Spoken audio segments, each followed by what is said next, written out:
বিধানসভা নির্বাচন এখনো 1 বছর বাকি। তার আগে থেকে নির্বাচনী পারদ তুঙ্গে।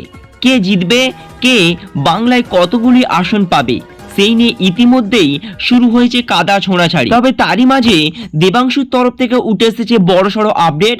অঙ্ক কষে চমকে দিলেন সকল রাজ্যবাসীকে। বিজেপি বাংলায় কতগুলো আসন পাবে সরাসরি অঙ্ক কষে জানিয়ে দিলেন তিনি।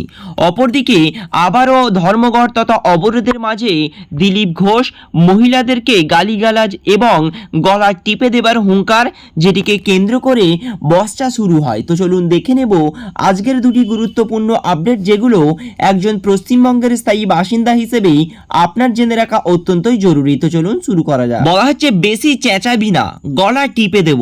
মহিলাকে একই বললেন দিলীপ ঘোষ। বিক্ষোভের মুখে দিলীপ ঘোষ তৎকালীন সাংসদ থাকাকালীন টাকা দিয়েছিলেন রাস্তা তৈরি করতে। সেই রাস্তার উদ্বোধন করতে গিয়ে বিক্ষোভের মুখে পড়লেন তিনি। বিক্ষোভের মুখে মেজাজ হারালেন দিলীপ ঘোষ।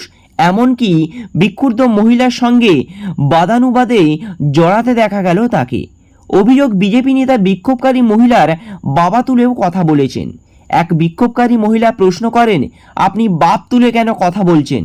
বিজেপির দাবি সবটাই তৃণমূলের চক্রান্ত।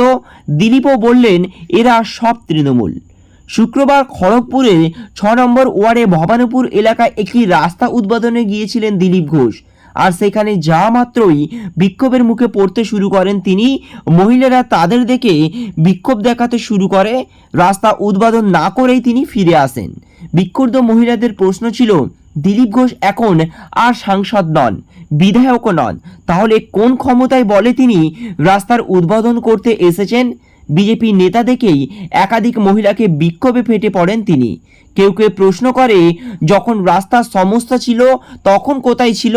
যখন সাংসদ ছিল তখন তো তাকে দেখা যায়নি। তাই তার এই বিক্ষোভের মাঝে রণংদেহী মেজাজ দেখে পাল্টা সুর চড়ান দিলীপ ঘোষও। টাকা দিয়েছি, কারো বাপের টাকা নয়, ভিখারি পার্টি নয়, আমি টাকা দিয়ে বানিয়েছি। ঘটনাকে কেন্দ্র করে এলাকার রাজনৈতিক মহলে বিস্তর চাপানোতা শুরু হয়েছে এবং মহিলাকে কেন্দ্র করে অশুভ মন্তব্য এবং গলা টিপে দেবার হুঙ্কার দিলীপ ঘোষের। অপর আপডেটে বলা হচ্ছে বিজেপির 30 গণ্ডি পেরোতে পারবে না, দাবি কুণালের। অঙ্ক কষে চমকে দিলেন দেবাংশু। 2021 সালের নির্বাচনে 200 পার করা স্লোগান তুলে 77টি আসন পেয়েছিল বিজেপি। এবারে 2026 সালের নির্বাচনের আগে শুভেন্দুর দাবি বিজেপি এবার 180টি আসনে জিতবে। তার এই দাবির পরিপ্রেক্ষিতে তৃণমূলের কংগ্রেস নেতা কুণাল ঘোষ কটাক্ষ করে বলেছেন, বিজেপি 30-এরও গণ্ডি পেরোতে পারবে না। তবে তৃণমূল নেতা দেবাংশু ভট্টাচার্য কুণালের সঙ্গে একমত নন। তিনি হিসেব করে বিজেপি কুণালের চেয়ে বেশি আসন দিয়েছে বিজেপিকে, অর্থাৎ অঙ্ক কষে হিসেব দিয়ে বুঝিয়ে দিয়েছেন বাংলায় বিজেপি কতগুলো আসন পেতে পারে। দেবাংশু ভট্টাচার্য ঐকিক নিয়ম হিসেব করে বলেছেন বিজেপি বিধানসভার ভোটে 68টি আসন পেতে পারে। তিনি ফেসবুকে লিখেছেন, 200 টার্গেট দিয়ে যারা 77 পায়, 35-এর টার্গেট দিয়ে যারা 12 পায়, 180 টার্গেট দিয়ে সেটা সেট করা তারা ফাইনালি কত পেতে পারে। ঐকিক নিয়মের অঙ্ক বলছে 277 হলো 38%, 35-এ 12 হলো 34%। বিধানসভার ট্র্যাক রেকর্ড ধরলে তাদের সেট করা টার্গেটের 38% হাসিল করতে পারে, অর্থাৎ 180টির 38% হলো মাত্র 68টি আসন, যেটির ফলে আবারও তৃতীয়বারের জন্য ক্ষমতায় ফিরবে মমতা বন্দ্যোপাধ্যায় সরকার।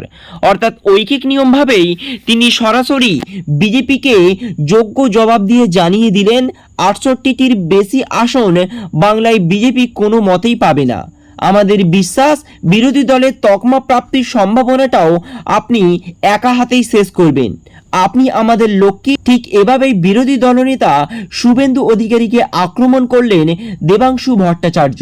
তো ফ্রেন্ডস, দেবাংশু ভট্টাচার্য যে হিসেব নিকেশ, অর্থাৎ বাংলায় আগামী বিধানসভা নির্বাচনে বিজেপি 68টি আসন পেতে পারে, এর সঙ্গে আপনি কতটা যুক্তিযুক্ত?